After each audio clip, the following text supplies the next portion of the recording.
watching Daybreak, and it's now time to take a look at what's happening in today's papers. And for now, let's bring on a Rise analyst, Dr. Constance Ikoku. Good morning, Constance. A wonderful morning to you, Charles. Good to see you today. Well, we were here together yesterday too. yes, we were. But you know, it's a new morning. Actually. Or it's a new day, rather. Oh, come on, I'm pulling your leg and you've grown taller. I know, I'm too serious. Yolanda, good morning. Good morning, Dr. Constance. Looking bright and lovely this gloomy morning. Thank you. You always look good yourself. Thank you. All right, it's a wonderful morning. Yes. To review the papers with us today, we have Hamza Idris. He is the acting editor-in-chief and chairman editorial board of Daily Trust. Hello there and welcome to the program. We'll begin with this day. The dust has not settled yet on that allegation of exclusion by the North against President Bola Tinubu. So here today, this day leads with a response from the Minister of Budget and Economic Planning, Atiku Bagudu, in which he says the revenue allocation to the North actually improved under the current president and that Tinubu is fair to all. Bagudu had facts to back his argument too. He reviewed that subsidy removal, which freed up resources, meant that the North saw a substantial increase in financial allocations. He rolled out some figures. Revenue to North Central rose to 145%, Northeast 149%, and Northwest 143%. On infrastructure, he mentioned key projects that are ongoing, such as the Sokoto-Badagry Highway, dualization of the Kano-Meduguri Highway, Sokoto-Guso-Funtua Zaria Way, Kano-Katsina Road, Ilori-Jeba-Mina Road, among others. As we can see, the president is not, he is taking this allegation seriously. He immediately sent his foot soldiers, his appointees, to the North to engage and to assuage the people. In this particular engagement organized by the Sir Ahmadu Bello Memorial Foundation, more than 60 federal northern appointees attended. So this could be an indication that the president views this as a real threat ahead of 2027. Idris. You are right, Doctor. And for us is to actually ask these allocations, are they cascaded to the poor? Have they seen it? This is one. And then secondly, you are talking about numbers. In real terms, as the revenue actually increased to the states. But beyond that, are the states utilizing this? Just a few days ago, budget indicted governors of diverting huge resources to rebuilding government houses, building skyscrapers, at the detriment of providing basic necessities to the people. Even the U.S., had to now, retweet that indictment. So it's really, really sad, and the president must be worried. But what we are asking is, some of those projects, are they really ongoing? When you say Sokoto Badagry, is it in the budget? So you can throw up numbers, you can throw up figures, but do they add up? But beyond that, I think we need to ask our nodal leaders. Number one, the Sardona Foundation. Do they have the resources to organize that? Meaning they were influenced. And that means their integrity has been put to question, because people are asking, Sardona Foundation to host such a gathering just to launder the image of the president. So we have really, really serious problem that we have to ask questions, and there should be accountability both at the national and subnational levels. Yeah, indeed. I mean, I don't think if those allocations are not in the budget for the roads, that the minister will be mentioning them. So definitely, I think he is correct. But another lead story in this day, from one allegation to another unsettling claim by the former national chairman of the African Democratic Congress, Mr. Ralph Nwosu. Now, the presidency says that the Ex-ADC chair's claim of being offered 3 ministerial slots to stop the coalition is false and unfounded. In an interview with Arise yesterday, Mr. Nwosu declined mentioning names of those that tried to influence him, and instead said the party will begin to compile documents in this regard. Presidential Advisor on Policy Communication, Daniel Bwala, labeled the ADC an association of disorganized characters. What's your perspective on this topic, Idris? Thumbs up to those who interviewed him, because deep into the conversation, you know, he mentioned, of course, the ADC chairman in Nasarawa and I think in Benue, that, of course, yes, government giving them SUVs, hotel accommodation and all that. And security cover. And security, exactly. And they're going to court to challenge the taking over of the party. Obviously, as election approaches, they will continue to trade tackles, and they will, you know, whip up sentiments in order to curry favors. But what Nigerians are looking for is actually clear perspective as to what they stand to offer, if they dislodge APC anyway, because we have had similar conversation, you know, ahead of 2015, when in a day, you know, we saw Lai Mohammed then issuing up to 20 statements, 10, you know, countering, even if the then President Goodluck Jonathan sneezes, you know, they will issue a statement that this is why he sneezed. So you can see now Bolaji Abdullahi, who is the spokesperson, almost on daily basis. Sometimes we wake up to huge statements from them, questioning, you know, actions and inactions of this government. But Nigerians, they want specifics, not trading blames. We want to know what they stand to offer, while the APC, they still have the opportunity to turn the tide, because is it 2 years or thereabout? They can change the narrative. I think that is, yes, what Nigerians are looking for. Okay, the Punch newspaper, FG eyes 796 billion naira annually from 5% petrol surcharge. Consumers decry new fuel tax after subsidy removal. As law commences January 2026, this surcharge will be placed on locally produced and imported petrol in line with its new tax policy that was signed into law last month. This forms part of government attempt to shore up revenues amidst mounting debt. The surcharge on fossil fuels will cover petrol, diesel, and aviation fuel. Charles, you know, the removal of fuel subsidy and the high pump price of the product already is a source of tension. This planned surcharge worsens the situation, possibly, you know, driving up inflation, further increasing the price of transportation, food, and maybe even triggering unrest. Actually, that's exactly the perspective from which I was looking at it. I mean, okay, fine, you're looking to place a 5% surcharge on petroleum products. That, of course, would be profitable to the government, but will the profits trickle down to the ordinary Nigerian? At the end of the day, it is that same ordinary Nigerian who will be expected to pay the price. We're already paying the price for the removal of the petroleum subsidy, like you've said.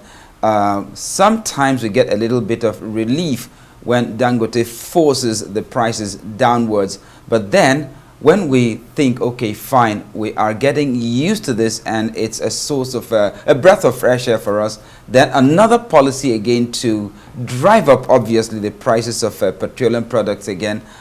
I wonder if the government has actually vowed that, look, we are going to use petroleum to put more financial pressure on Nigerians.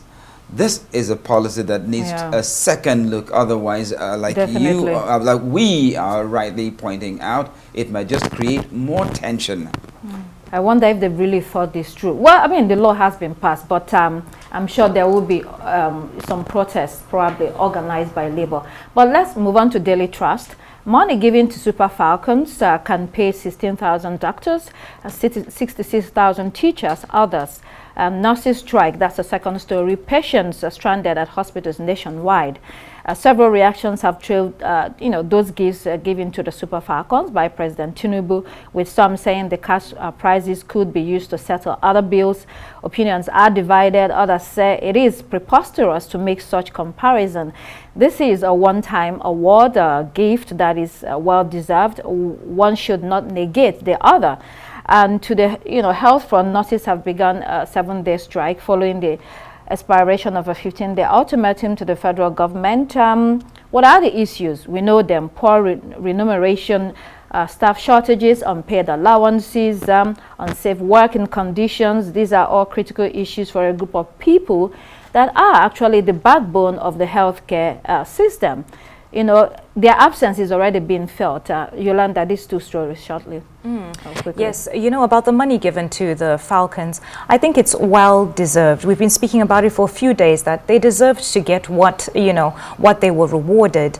And I think it's also equal to what other countries give as well when they're, you know, when their football teams or other sporting champions win such type of titles. But at the same time, you cannot deny the problems that Nigerians are facing, especially in the medical industry. It's so sad when we had to take the report earlier about the nurses, speaking about the conditions of the hospitals in Abuja and around Nigeria, how depleted they are of resources that they need every day.